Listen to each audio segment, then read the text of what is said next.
रहो भवन अस हृदय विचारी। विचार करने पर व्यक्ति स्वतंत्र हो जाता है। क्यों? जैसे मान लो कोई हमसे कहे स्वामी जी आपके साथ चलना चाहते हैं, तो हम यही कहेंगे ठीक है भैया विचार करके देख लो, जैसा तुम्हारा विचार बने। इसका मतलब हेलो दोस्तों, राधे राधे, जय महाकाल। कैसे हैं आप सब? आशा करती हूँ आप सब ठीक होंगे। महाकाल की कृपा आप सब पर सदा बनी रहे। ये हमारे यहाँ गांव मनकेड़ी में यज्ञ हो रही है, तो हम भी गए हुए हैं। तो बहुत अच्छी कथा चल रही थी। अभी यहाँ पे भगवान जी का राजाभिषेक हो गया है, मतलब कथा आज आखिरी दिन था, तो वही गुरुजी सुना रहे हैं।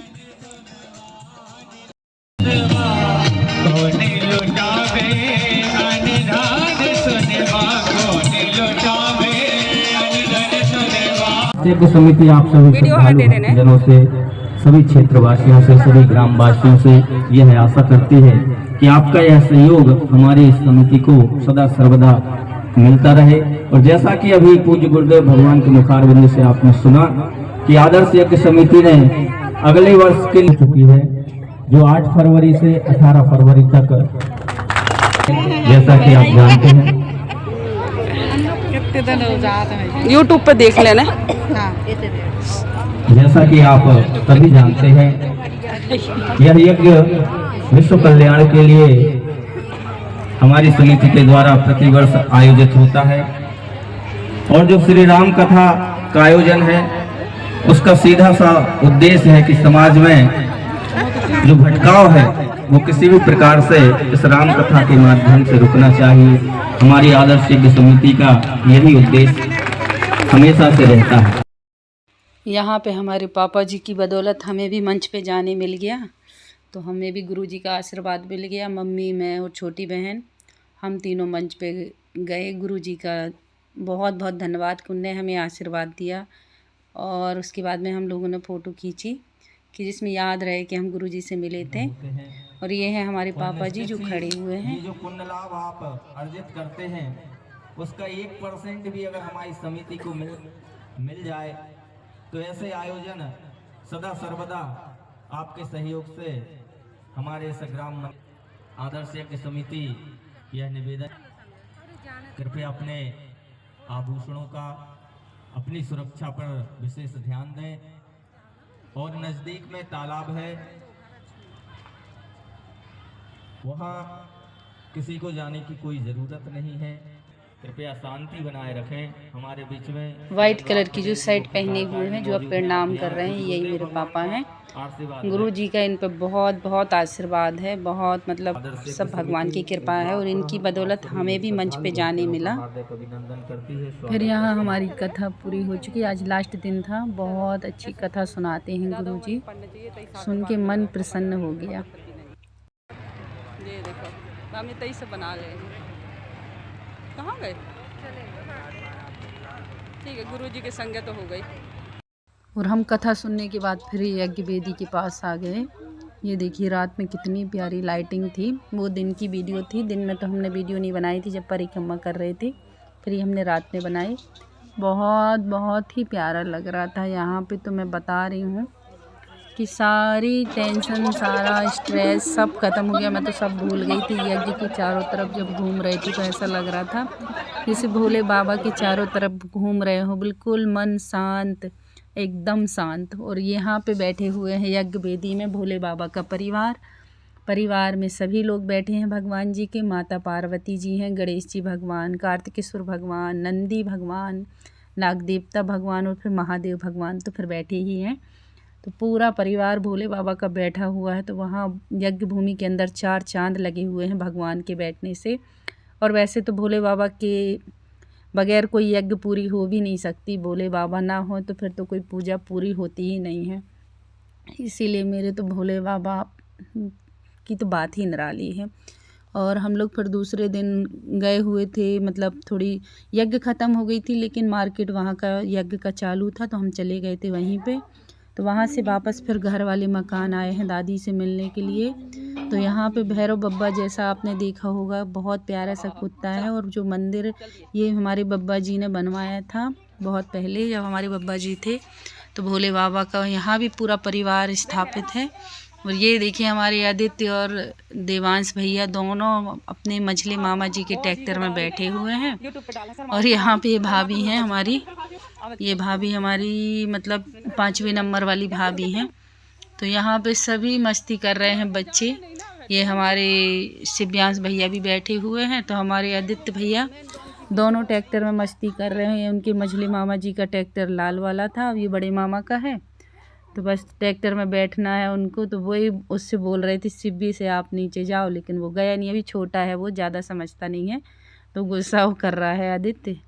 और ये हम और भाभी खड़े हुए हैं। तो ये हम वही मैं भाभी से बोल रही हूँ, भाभी कैसी हालत हो गई है खरीदी करते करते। वहाँ इतनी धूल उड़ रही थी बहुत ज़्यादा, क्योंकि वहाँ बहुत सारे लोग चलते रहते हैं। और ये बड़ी भाभी आ गई हैं। नहीं जा सके, लेट हो जाएगा, भैया को भेजो। ये देखो जो यहाँ पे बड़ी भाभी लोग सब कथा में गई हुई थी। हम लोग तो घर से निकल भी आए थे। तो ये दोबारा हमको कुआं के यहाँ से ज़बरदस्ती लेके जा रही हैं कि चलो। यहाँ पे हमारी बड़ी भाभी वापस आ गई थी और चाची लोग सब आ गई थी। लोग गई हुई थी कथा में। तो वही मैं बता रही हूँ ना, ये देखिए हमारा बहुत बड़ा परिवार है। 6 पापा चाचा लोग हैं, चाची लोग। तो ये हमारी 4थे नंबर की चाची हैं। तो ये इतना उनका प्रेम देखिए कि वो हम कपड़ा वो नहीं मिला उनको पनी, तो वो लड्डू कपड़े में रख के ले आए।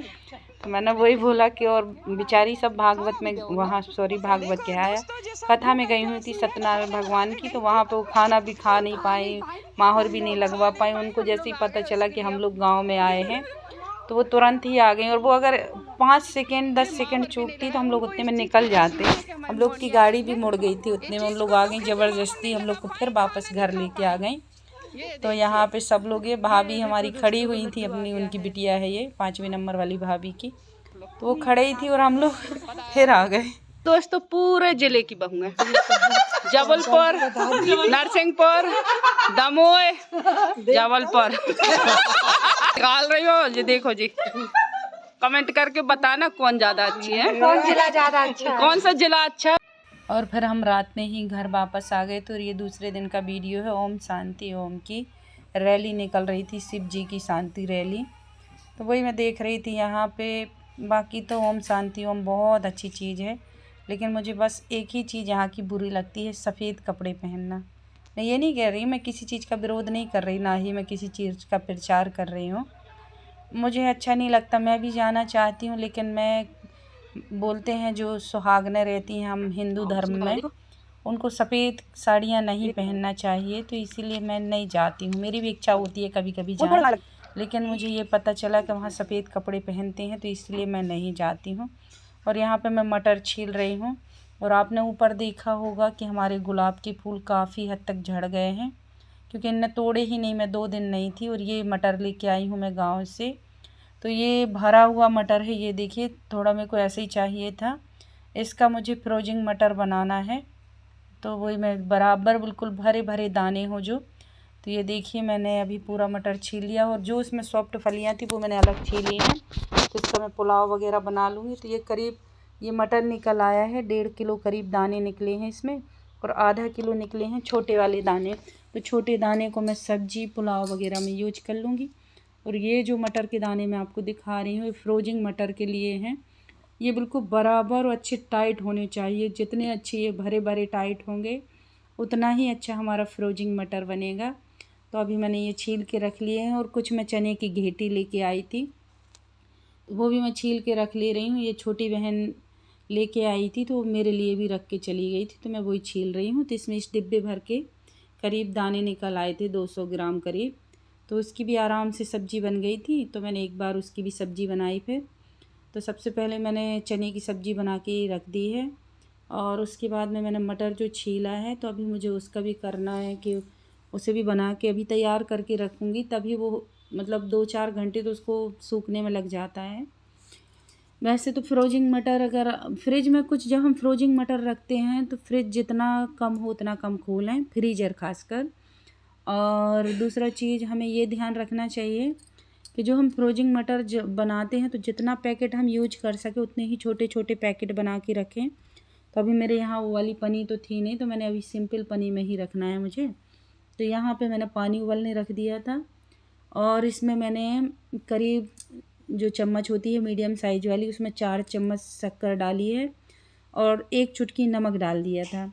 तो ये सब चीज़ें डाल के जैसे ही बॉल आने लगा उसमें, ये देखिए एक साइड में चाय भी बना रही हूँ, ऊपर लेबर लगे हुए हैं तो उनको चाय देनी है। और यहाँ पे ये देखिए उबाल आ गया है।